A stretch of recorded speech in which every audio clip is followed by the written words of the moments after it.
to try to land a big shot. If that don't happen, or if he lands it and it don't hurt Chris, then it's going to be really pretty rough for him because Chris is definitely an improved fighter. Big deal. But who is at the bigger disadvantage? Conor Benn. But Conor Benn, I mean, this is a guy that's not fought in Britain for 3 years. I think his last fight was in April 2022. Boxing experts are raising serious concerns for Conor Benn as he prepares to face Chris Eubank Jr. Roy Jones Jr. has stressed that Eubank is now a much improved fighter and could pose real problems for Benn, especially if Benn's punches don't land hard enough to hurt him. Jones pointed out that Eubank has the upper hand in both size and strength, which might be more than Benn can handle. Many analysts agree. Jumping up in weight to face a bigger, more experienced opponent is a major risk. Eubank's proven toughness might push Benn into dangerous territory when they finally meet in the ring. How do you see that one going? Very tough fight for Conor. Not saying he can't win it because one big left hook could change anything. But to me, his best chance are to try to land a big shot. If that don't happen, or if he lands it and it don't hurt Chris, then it's going to be really pretty rough for him because Chris is definitely an improved fighter.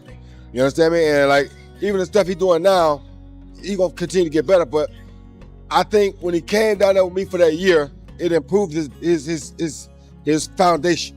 You understand me? So it made him a better fighter. So he's going to be hard to beat for anybody, especially a guy that's smaller than him. But we saw Liam Smith fall out to upset that one time. So I know that gave Ben much more hope that he could probably do the same. So it's going to be a great fight. Both fighters are great fighters. I love both of them. I think Chris is a little bigger and has the advantages because he's bigger, but it's going to be a great fight. You know what? A lot of people are talking about it, Roy. You know about cutting weight and whatnot. A lot of people are talking about Chris Eubank Jr. now being at 160 and maybe being tight at that weight now. But the rehydration clause, £10, I'm saying, listen, with a £10 rehydration clause in it, that won't affect him at all. That won't affect him at all, but I don't really think Chris was big on rehydrating anyway. So I don't think he's going to get that big. You know what I mean? He might, but I don't think 10 pounds bothers him at all. Eddie Hearn, Conor Benn's promoter, has acknowledged the steep challenge ahead. Benn has to move up not one, but 2 weight classes for this fight, something that can take a serious toll on a fighter's performance. Adjusting to the power, stamina, and pressure of a naturally bigger opponent isn't easy. Eubank Jr. is already comfortable in this division, making it an uphill task for Benn from the start. When Kell Brook went up to fight Gennady Golovkin at middleweight, guess what? There was a hydration clause with the IBF, and Gennady Golovkin makes it absolutely easily, as will Chris Eubank. But it's just, that's our job, and I mean, no need to moan about it. If you didn't want to do it, you didn't have to have it in there. But they know it's not a big deal. But who is at the bigger disadvantage? Conor Benn, coming up 2 divisions. And Chris Eubank just weighs in what he always weighs in. You know, that whole, they're stripping him down to 160. It's his fucking weight. I don't understand. Stop listening to Simon Jordan. Former world champion Carl Froch also shared his views, calling Conor Benn a respectful and promising young fighter. However, Froch made it clear that Benn has yet to face elite-level opponents. He believes Benn hasn't shown enough to prove he belongs in top-tier matchups. On top of that, Froch noted that Benn has been out of the ring for the past 3 years, a long layoff that could hurt his performance against someone like Eubank. I'm not sure what the genuine beef is with Conor Benn and Chris Eubank. I know they've got the history, like I mentioned, the father's name. Chris Eubank seems quite chilled and quite happy and smiley, but every time Conor Benn comes into close proximity with Chris Eubank Jr., he turns into a roadman killer, doesn't he? He's got serious beef. Every time he gets in his face, he puts it on him. Says he don't like him, he even hates him. He wants to smash his head in. I'm like, is this just selling the fight, or is this genuine need? And if it is genuine need, what's it for? Is it why you got so much beef? Is it just because of the family name? Conor Benn could do with winning this because he's 28 years old, and moving forward, he's got a potential bright future ahead of him. Chris Eubank Jr. wins this fight. I'm not sure what doors it opens for him or where it takes him at 35 years old, because in my opinion, at this age of your boxing career, then you've only got 2 or 3 years left, especially at this weight. Froch went on to say that the fight isn't all that thrilling from a boxing standpoint. He mentioned that Chris Eubank Jr. only fights once a year, and that Conor Benn hasn't yet done enough to be seen as a true contender in this weight class. Froch feels the size difference makes the bout feel more like a mismatch than a close contest, and fans might not get the action they're hoping for. The Chris Eubank Jr. Conor Benn fight does absolutely nothing for me. Really? Yeah, Chris Eubank Jr. lost to George Groves, he lost to Billy Joe Saunders, he doesn't box, he boxes once a year. He looked terrible in his last fight. He was slow with his jab, he was leaving his chin in the air, his balance looks like it's gone. He's 36 years old, talking about fighting Canelo Alvarez and taking on all these top, he was talking about Triple G for a while, who's now gone 40 and retired. Yeah. Conor Benn, what's Conor Benn done? Not a lot, to be fair. He beat Chris Algieri and failed, he's failed that drugs test. We're not seeing him do anything. Yeah, he's fought nobody, he's not developed. He's not developed, he's done nothing. So for Conor Benn to jump in there with Chris Eubank Jr., the only reason that fight would be close is because they're probably going to drain Eubank down to 160, a middleweight. And then, but Conor Benn's having to come up from 147. Yeah. So the gap there it's not an exciting fight. It don't prove anything, and there's no marbles.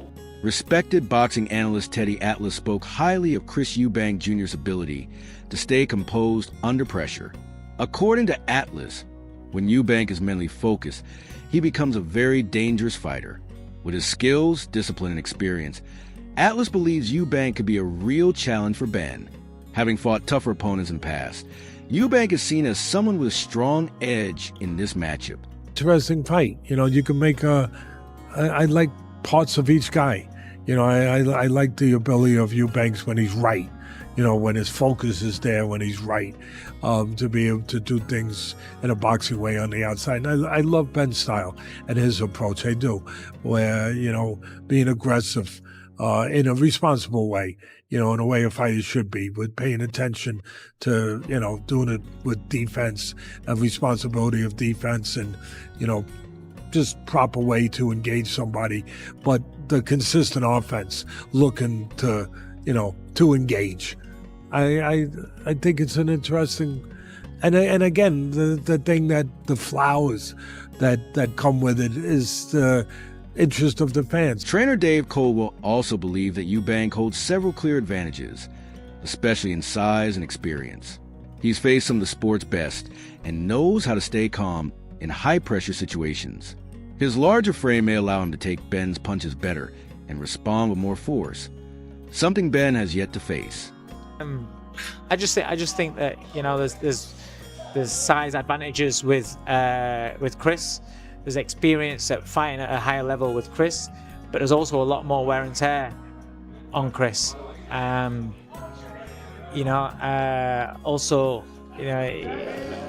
Chris is getting older.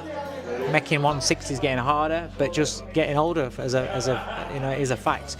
Age catches up on us, and I thought his last fight, I did think he looked old. So there are a lot of factors to this fight. There's Conor Benn's not much at the level. Not that Chris is an amazing level, but he's not had the same sort of experience as what Chris has had. But also he's sharper, he's faster. And we've seen that Chris can get knocked out, so you don't know what's going to happen. Coldwell added that when a smaller fighter moves up in weight, they need total confidence in their ability to win. But he warned that rehydration rules could be a problem. Some contracts limit how much weight a boxer can regain after the weigh-in, which could leave Benn weaker than usual. If he struggles to recover after the weight cut, his power and stamina might not hold up against a bigger, stronger Eubank. From the past that were now brought into the present. So yeah, that's good, and I'm glad Chris and his dad have made up, because I know that they seem to have had the problems and stuff. So that's good to hear. As for the show and for the hype, that just adds to it. It's gonna be nuts, obviously. What are you saying in regards of two things here?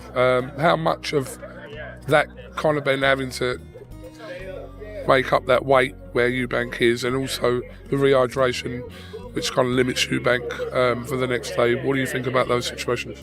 Well, I'm not a fan of rehydration clauses, to be fair. When it's, I get the IBF, it's world title fight, that's their rules, not a problem, £10. But when it's not a title fight, if you're picking a fight against a guy that's a lot bigger, you're believing that you can beat that man. Well, for me, I'm like, well, if you stick a rehydration clause on him, then you're saying you can only beat him if he's not able to be what he would be against somebody else's own weight normally. So you're kind of cheapening value of your win if he was to win. But I also heard, I'm sure, that Eubank said that he only puts on about 8-9 pounds anyway. So really, if that's the case, then it don't really make any difference. So crack on. The question for me is, does Eubank stay strong getting to 160? Because in his last fight, it's also the first time I've looked at him and thought, you look cold. So I don't know. Ben's going to go in there swinging, guns blazing. I don't know what he walks around at. He's not really been a puncher at light middleweight when he's boxed, that sort of weight a couple of times. I don't know. It's interesting. It's one of those fights where you think that the bigger man should win and he should be able to do a job on him, but the pace and intensity that Conor Benn's going to bring as well, it could catch him. It's not like now. Heavyweight champ Anthony Joshua has shared his excitement for this upcoming clash. Joshua said the fight is especially intriguing because of the fighters' family histories and the heated rivalry between them. He didn't pick a favorite, but said the personalities of Eubank and Benn will guarantee an intense and dramatic matchup. That is a fight I want to see. Good fight, isn't it? For sure, it is a good fight. Big fight as well, like stadium, packed out. Are we saying stadium? I think so. I think it does. Think it'll do well? Yeah. Wembley, Tottenham, Cardiff. Tottenham, yeah? 60,000. That'll work out well. Yeah, I think Wembley might just be pushing it just a little bit. I think they can do it. Only a few certain men can do Wembley. Boxing's on the big stage. Agreed. Look at this. Agreed. It's amazing. You've had a nice little break. I saw you out in Nigeria. Do you feel like re-energized, ready to go again? You know I do. I know you do. You know I do. Yeah. But more so after my last fight, I took some time out. Mm-hmm. I let my body heal, which I'm still working on now. And I declined some business opportunities so I can focus on the sport, which takes off mental pressure, not just physical stuff. So I let my body heal physically. And then the mental aspect, I've obviously declined some things that are draining mentally. And I went away with family, which is always good. And we're back again, ready for... Amir Khan spoke about the emotional weight of the bout. He pointed out that this fight isn't just between two men. It's about continuing a legendary rivalry between their fathers. The Benn Eubank family history goes back decades, and this fight carries that legacy forward. Khan believes it's about more than titles. It's about pride, history, and family honor. A long time. And not only that, the fathers fought each other. They don't get on. So if this is it's like generational history between the guys. So this is where the best man's gonna win. And I think both fighters it's not like one. They both at the peak, in my opinion. They both are strong. So I think the winner of that fight will cement their legacy of which family was the better fighters. It's mad, isn't it, when you go like that and you go like, rewind 30 years and you got Nigel Benn, Chris Eubank Sr. and their dislike between them two, the family rivalry between them two, and the kids have both picked it up. Did you ever think that we'd get Conor Benn, who was obviously a welterweight, Chris Eubank Jr., who boxes high as super middle, come down to middle? Did you ever think we'd get it? No, I never thought that would ever happen because, you can see the size difference. But then obviously with Conor developing and getting stronger, getting bigger, filling out a little bit more, and then obviously with Eubank coming down, he has to dehydrate himself to get down. So they met in the middle. So yeah, I respect both fighters for one going up and one coming down. But I think it's going to be an epic fight. What a fight it's going to be. But I don't know who to pick. Conor is he's a tough fighter. You can't take your eye off Conor. He's got that power. He's got the explosiveness. But then again, if he hits Eubank with the same shot, is Eubank gonna go back? Is he gonna step back? Is he gonna go down? I don't know. I don't think so. So I think skill might win the fight. So I don't know. I might lean more towards. It's a hard one because last time I was saying Conor Benn, but I think now thinking about the fight and now it's more realistic that it's gonna happen. When asked who he thinks will win, Khan admitted it's a tough call, with one fighter moving up in weight and the other dropping down. It creates an unpredictable situation. However, as the fight nears, Khan is starting to lean toward Eubank. He feels Eubank's greater technical skills and experience might be what decide the outcome. A rehydration clause, because I've been quite vocal about this. There's a rehydration clause, but it's £10 now. That's the IBF rules, and £10. Chris Eubank Jr. boxes at 160 anyway, so I don't see it being a big problem. What do you make of that? Does that change your mind? Yeah, you know what? Every fighter says it's a normal thing. I'm only £10 in anyway. I come light into the fight. That's not true. No, seriously, Eubank. I know that, mate. Eubank you as a fighter as well. Eubank must come in at least 15, 20 pounds. So he's going to hold that down. What weight would you put on from weigh-in to when you box, when you got in the ring? How much would you put on? So 10 pounds. Chris Eubank Jr. is under intense pressure going into this fight. His father, Chris Eubank Sr., is a boxing legend with more titles to his name. A loss could tarnish the family name. On the other hand, Conor Benn seems mentally strong, with a close bond with his father, Nigel Benn. This emotional connection could drive him to fight even harder. This bout isn't just about who wins. It's about legacy and continuing a rivalry that spans generations. Won a winner, he failed. And that's not something that happened to his dad. His dad had, countless world title level fights. There's still time for Conor Benn to fulfill his dad's legacy. I think Eubank Jr. is the one with actually the more pressure here in this fight for that reason. Because your dad, officially, even though one of them was a dodgy decision in the draw, a lot of people thought that the draw between the two dads should have gone to Nigel. He's a win and a draw in this.